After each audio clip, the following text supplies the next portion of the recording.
Olá, queridos, graça e paz, sejam bem-vindos em nome de Jesus. Você que está chegando aí do outro lado da telinha e que tem nos acompanhado, Deus seja louvado em nome de Jesus. Deus continue abençoando sua vida e que a graça do nosso Deus, nosso Pai, esteja inundando nossas vidas, a nossa família, o nosso coração, aleluia, trazendo renovo, transformação, cura, libertação e salvação, em nome de Jesus. Declaramos que aqui reina a glória do Senhor, sua graça manifesta, está presente o seu amor. Corações se quebrarão, almas vão se derramar, e o Espírito de Deus reinará. Profetizamos salvação, total libertação, quebramos as cadeias, em nome de Jesus. Aqui não há lugar pro mal, aqui reina a luz, entronizamos Cristo, Ele é o nosso Rei. Nos rendemos aos teus pés, pois sabemos quem tu és, poderoso para transformar o mundo. Nada pode impedir teu Espírito de agir, operando maravilhas, transformando corações. Nos rendemos aos teus pés, pois sabemos quem tu és, poderoso para transformar o mundo.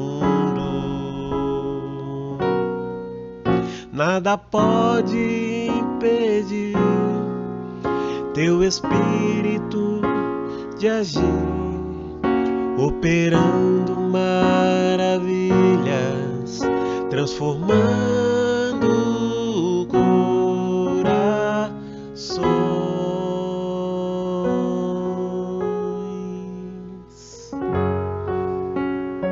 Aleluia. Louvado seja o nome do Senhor. Grande é o Senhor e muito digno de louvor. Na cidade do nosso Deus, seu santo monte, aleluia, a alegria de toda a terra.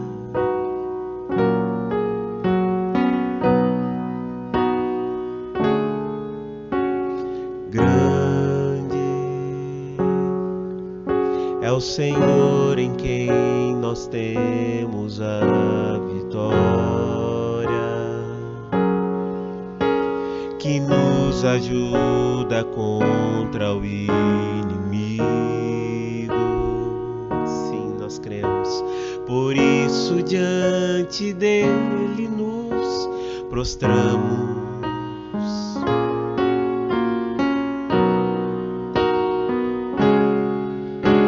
Queremos o teu nome engrandecer e agradecer-te por tua obra em nossas vidas. Confiamos em teu infinito amor,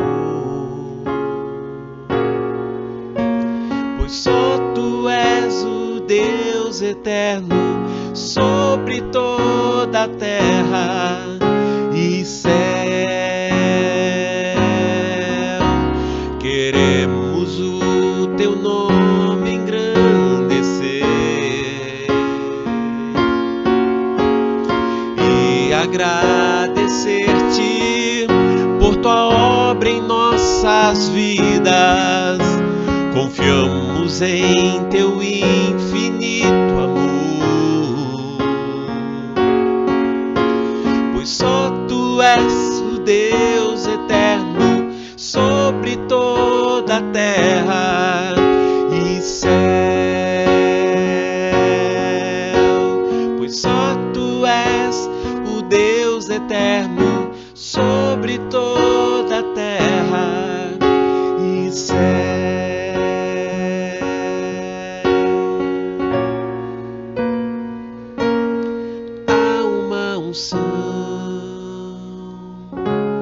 Já posso sentir verdadeiramente Deus está aqui. Há uma unção. Já posso sentir verdadeiramente Deus está aqui. Declare mais uma vez. Há uma unção. Já posso sentir verdadeiramente Deus está aqui. Há uma unção. Há uma unção. Já posso sentir verdadeiramente Deus está aqui. Aleluia. Deus está aqui.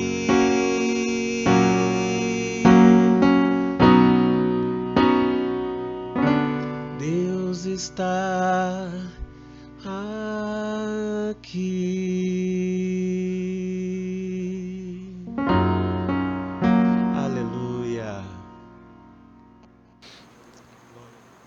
Meus irmãos, boa noite. A graça e a paz do nosso Senhor Jesus Cristo. Nós estamos aqui em mais um culto de oração. Mas antes de nós passarmos para o momento de oração com a nossa família, cada um na sua casa, vamos meditar na palavra do Senhor no livro de Tiago, capítulo 3, a partir do versículo 13. Hoje nós vamos falar de oração, né? A oração é aquilo que nos traz paz, a oração é aquilo que nos ajuda a não cair em tentações. É através da oração também que nós achamos consolo no Senhor, né, do Senhor. É através da oração que nós podemos conhecer o próprio Deus de uma maneira mais profunda. É através da oração que nós podemos estreitar esse relacionamento com Deus. Através da oração também nós podemos abençoar outras pessoas, né? Orando uns pelos outros. Nós vamos orar pela nossa igreja como instituição, vamos orar uns pelos outros como corpo de Cristo, orar por aqueles que estão necessitando de uma intervenção divina, né? E antes disso nós vamos refletir quanto à falta de sabedoria ao orarmos. E Tiago fala sobre isso no capítulo 3. Antes vamos orar ao Senhor, vamos curvar nossas cabeças, acalmar, aquietar os nossos corações, para reter tudo aquilo que o Senhor tem para falar conosco nesse momento. Pai de amor, de graça, de misericórdia, nós louvamos o Teu nome por mais esse dia, por mais essa oportunidade de nós cultuarmos a Ti, mesmo longe dos templos. Em nome de Jesus, prepara o nosso coração, Senhor, através do Teu Espírito Santo, que ele possa ser como uma terra fértil para receber a semente, que é a Tua palavra, e essa semente possa germinar e produzir frutos de justiça, Senhor, possa produzir transformação no nosso entendimento, Senhor. Em nome de Jesus é o que nós te pedimos e por fé já te agradecemos. Amém. Meus irmãos, Tiago é o irmão de Jesus, né? E é talvez o principal pastor ali daquela igreja que se inicia, né? Com o ministério de Jesus, né? E depois da morte dele também, ressurreição. Essa igreja que depois da morte de Estevão, ela começa a ser perseguida de uma maneira mais intensa, de uma maneira mais firme. E Tiago é o pastor desses irmãos que confessam a fé, né, que acreditam que Jesus era sim o Filho de Deus, né? E esses irmãos se dispersaram até para outros continentes e Tiago passa a pastorear eles através de cartas, né, por não poder estar sempre presente. E essa carta de Tiago, esse livro é muito interessante porque tem vários ensinamentos preciosos, mas ensinamentos ele ensina de uma maneira muito prática, ele passa de uma maneira onde nós podemos aplicar no nosso dia a dia de uma maneira muito fácil, né? Basta nós prestarmos atenção e deixarmos que a palavra guie as nossas vidas, né? O entendimento é muito fácil. E essa carta, né? Esse livro, ele fala muito de oração, né? E nós vamos ver isso no capítulo 3, versículo 13, né? Mas antes eu queria, você não precisa abrir, né? Mas eu queria ressaltar outros dois trechos desse livro de Tiago. O primeiro está no capítulo 5, né, no versículo 16. É um trecho muito conhecido, né, por cada um de nós. Muitas vezes está na ponta da língua, né?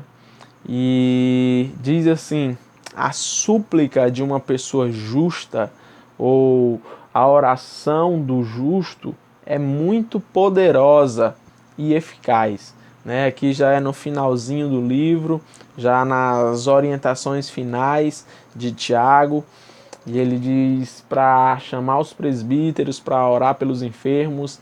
Ele orienta para que a gente esteja confessando os nossos pecados uns aos outros, orando uns pelos outros, para que a gente seja curado, né? E ele termina com essa frase, dizendo: a súplica de uma pessoa justa é muito poderosa e eficaz. Então nós precisamos guardar esse ensinamento no nosso coração, né? Trazer esse entendimento todos os dias na nossa vida. Nossa oração é muito poderosa e eficaz. Mas no capítulo 4, ele também nos alerta a quando nós não temos coisas porque nós não pedimos. E também muitas vezes nós não temos porque pedimos de maneira errada, né? Está lá nos versículos 2 e 3 do capítulo 4. Diz assim: cobiçais e nada tendes, matais, né? Aqui ele está dizendo, esse matais é no sentido de matar no coração, né? Não no sentido literal. Matais e invejais, porém não conseguis obter o que desejais. Viveis a brigar e a promover contendas, todavia nada conquistais, porque não pedis. E quando pedis, não recebeis, porque pedis com a motivação errada, simplesmente para esbanjardes em vossos prazeres, ou em vossas paixões, né, em vossos desejos. A motivação errada que Tiago traz aqui era um problema que essa igreja dispersa estava vivendo, que é quanto ao hedonismo, né? A busca em satisfazer os próprios interesses, a busca em satisfazer o eu, a busca em satisfazer o seu ego, né? O nosso ego. E a igreja que enfrentava esse problema, ele chega e diz: olha, vocês não têm as coisas, vocês invejam, vocês têm que desejar as coisas dos outros, vocês têm que se entristecer com a alegria e a prosperidade de outras pessoas, simplesmente porque vocês não pedem. E às vezes vocês pedem e ainda pedem de maneira errada, com motivações erradas, querendo buscar satisfazer simplesmente a própria vontade. Mas o que isso tem a ver com sabedoria? No capítulo 3, ele vai explicar o que isso tem a ver com sabedoria, né? Ou melhor, com a falta dela. Pois quando nós damos lugar aos nossos próprios interesses, aos nossos desejos, né? Nós afloramos o nosso egoísmo ali. Nós não estamos sendo sábios, estamos sendo ignorantes. E nós vamos ver isso nessa passagem. A partir do versículo 13 do capítulo 3 diz assim: quem dentre vós é sábio e tem verdadeiro entendimento? Que o demonstre por seu bom proceder cotidiano, mediante obras praticadas com humildade, que tem origem na sabedoria. No entanto, se abrigais em vosso coração inveja, amargura e ambição egoísta, não vos orgulheis disso, nem procureis negar a verdade. Porquanto esse tipo de sabedoria não vem dos céus, mas é terrena, não é celestial, mas demoníaca. É assim que diz a minha versão. É uma sabedoria demoníaca. Uma coisa que, ao invés de nos ajudar a nos achegarmos ao Senhor com um coração limpo, com um coração puro, para colocar a vontade de Deus como prioridade, faz com que os nossos desejos, as nossas ambições, o nosso próprio ego fale mais alto nas orações. E ele não aceita isso. Ele, assim como Jesus chegou derrubando tudo ali em frente à sinagoga, onde estavam sendo comercializadas ali muitas coisas, ele chega quebrando tudo e derrubando tudo, porque ele não permite isso naquele momento. Da mesma forma nas nossas orações, ele não permite que os nossos próprios interesses, que as nossas barganhas com ele sejam bem-sucedidas. Ele não aceita esses pedidos, ele não ouve, ele não concede esse desejo, porquanto o desejo do nosso coração não está alinhado com o desejo do Pai. E então ele continua falando sobre sabedoria. Agora ele vai falar de uma sabedoria do céu, que é a que nós devemos buscar enquanto nós estivermos orando, né? Não só quando nós estivermos orando, né? Mas ele continua, versículo 16: pois onde existe inveja e rivalidade, aí há confusão e todo tipo de atitudes maléficas. Versículo 17: porém, a sabedoria que vem do alto é, antes de tudo, pura, repleta de misericórdia e de bons frutos, imparcial e sem hipocrisia alguma. Né? Nós precisamos buscar a pureza, estar com os corações limpos para nós entrarmos diante do Senhor, né? Entrar diante da presença dele para orarmos, para pedirmos alguma coisa, para apresentar as nossas queixas, apresentar os nossos pedidos, né? As nossas súplicas. E ele também fala que precisamos estar repletos de misericórdia. A palavra de Deus também diz lá no Sermão do Monte, em Mateus 5, diz: bem-aventurados os misericordiosos, porque eles alcançarão misericórdia.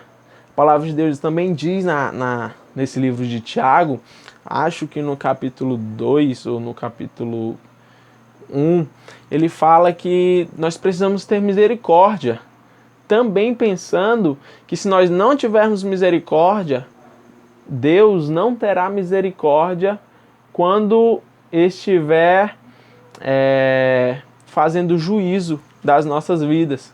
Então nós precisamos estar repletos de misericórdia ao orarmos. e de bons frutos. E a gente entende esses bons frutos como os frutos do Espírito, que estão lá em Gálatas. Precisamos ser imparciais e sem hipocrisia alguma. Isso nos remete até em Mateus, no capítulo 6 também, quando Jesus vai nos ensinar a orar. Ele diz, olha, não façam como os fariseus que se colocam ali nas praças e vão orar para que todos vejam, né? Para orgulho, né, próprio, e também cheios de hipocrisia, né? E também nessa mesma passagem a gente tem umas lições muito, muito interessantes. Vamos abrir no livro de Mateus também, porque a gente vai ver alguns exemplos de Jesus, né, quando ele vai orar. Mateus no capítulo 6.